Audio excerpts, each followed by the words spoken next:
Di sebuah desa kecil yang dikelilingi oleh hutan hijau dan sungai yang mengalir tenang, tinggal seorang pemuda bernama Rui. Rui adalah seorang pelukis berbakat yang menghabiskan hari-harinya mencipta karya seni yang menggambarkan keindahan alam sekelilingnya. Namun, hatinya kosong kerana dia merindui seseorang yang belum pernah dia temui. Suatu hari, ketika Rui sedang melukis di tepi sungai, dia melihat seorang gadis cantik bernama Fui. Fui memiliki rambut hitam yang berkilau dan mata yang bercahaya seperti bintang. Dia sedang mengumpul bunga liar untuk dijadikan hiasan. Rui terpesona dengan keanggunan Fui dan tidak dapat mengalihkan pandangannya. Tanpa berfikir panjang, dia menghampiri Fui dan memperkenalkan diri.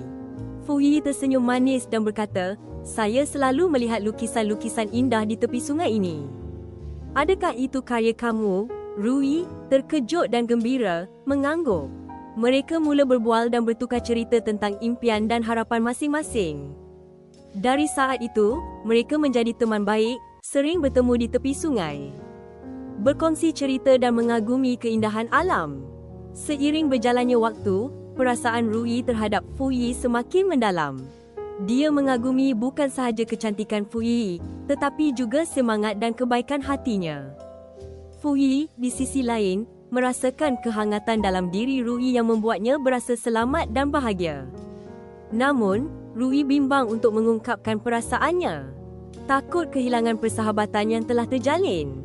Suatu petang, ketika matahari terbenam, Rui memutuskan untuk melukis potret Fui.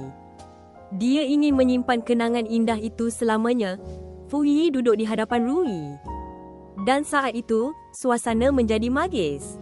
Dengan setiap sapuan kuas, Rui merasakan jiwanya bersatu dengan Fui. Ketika lukisan itu selesai, Rui mengambil nafas dalam-dalam dan berkata, "Fui, ada sesuatu yang ingin saya katakan." Fui memandang Rui dengan penuh harapan. "Apa dia, Rui?" Rui menggenggam tangannya dan mengucapkan, "Saya menyukaimu, Fui, lebih daripada seorang teman." Fui terkejut, tetapi senyuman di wajahnya menunjukkan bahawa dia juga merasakan hal yang sama. "Saya juga menyukaimu, Rui, saya telah menunggu saat ini." Mereka berdua tersenyum, dan saat itu, dunia di sekeliling mereka seolah-olah berhenti.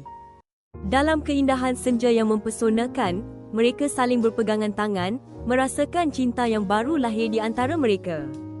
Sejak hari itu, Rui dan Fui tidak hanya menjadi pelukis dan model, tetapi juga pasangan yang saling melengkapi, mengejar impian bersama di desa kecil yang penuh keajaiban.